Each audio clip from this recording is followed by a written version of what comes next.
this is Irina reporting for Geek Entertainment Television on location in San Francisco at Pixel Core Studios.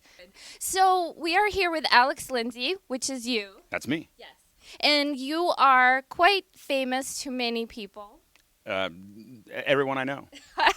And a lot of people you don't know, actually. I guess, yeah. I see them online, but on Twitter you kind of feel like you know everybody. You have a lot of followers, more than I do. Do I? Yes, and you're missing some anatomy that usually makes that impossible.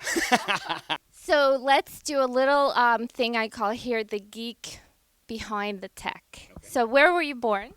I was born in Tucson, Arizona. Tucson, Arizona. And what year was that? 1970. Do you remember the first movie that you went to see with your own volition? I mean, I think that the first one that I really wanted to go to was probably Star Wars. Really? Yeah. So that was when I was I think I was five or 6 years old or whatever, and that was the first one that I was really we have to go. That's something. How did that desire start growing in your belly?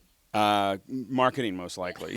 When I was working on the newer Star Wars. Yes. Which one was that? Episode 4. Or Episode 1, which was the fourth one. Yeah. Which is, of course, mind-boggling to imagine that you actually worked on it, and I can tell you.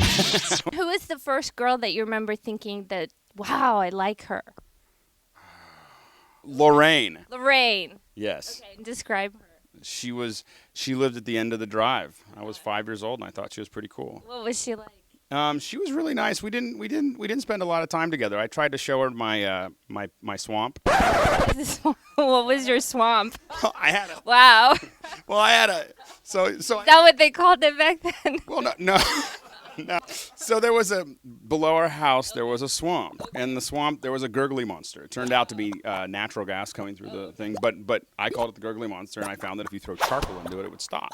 It was very exciting. It was exciting times. That's autastic. Yeah. So I wanted to show her how if you threw charcoal into it, the gurgly monster wouldn't come out and eat the family, which was my major fear. Yeah. And so we tried to get under the fence, and she got her nose stuck on the barbed wire. How was high school for you? Were you like, nerdy? Were you popular? Were you on a sports team? Were you on Battle of the Brains? I was kind of an odd mix. So I was. I played a lot of sports, so I was a lineman, and I was kind of I did wrestling and baseball as well, and so I did a lot of sports. Actually, to get my first computer, my Apple IIe, I had to go on a 3-day hunger strike. Yeah. What? Yeah. So my parents didn't realize that computers were really, really important, and I had to have one, and so I've been using this TRS-80, and I was like, this isn't going to work, and so I persuaded my parents I just laid on the couch in the living room so that they couldn't miss me. Right. And so you're also a drama queen.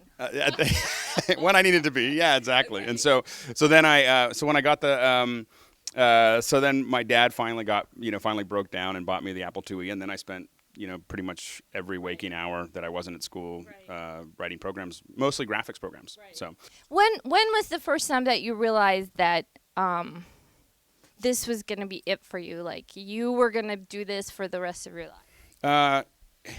And that you could get women this way. I think that in the early 90s, I really decided that graphics was going to be the exactly what I wanted to do, and so I was mostly interested. I mean, I studied Eastern philosophy, so I was mostly interested in how video and graphics could interconnect people. What do you see that internet entertainment or internet video can be that's innovative or different? Like, what's your vision for the future that's coming up soon here? Well, I think that there's going to be a huge opportunity for non-fictional content. It's all about what people are excited about. So I think that the big opportunity is finding how to create that content. I think that 30 years from now, we're going to use 30, 40 years from now, we're going to be using text to find our way from one piece of media to another. But we're not going to acquire information very often through text. Text is a very efficient compression technology. Right.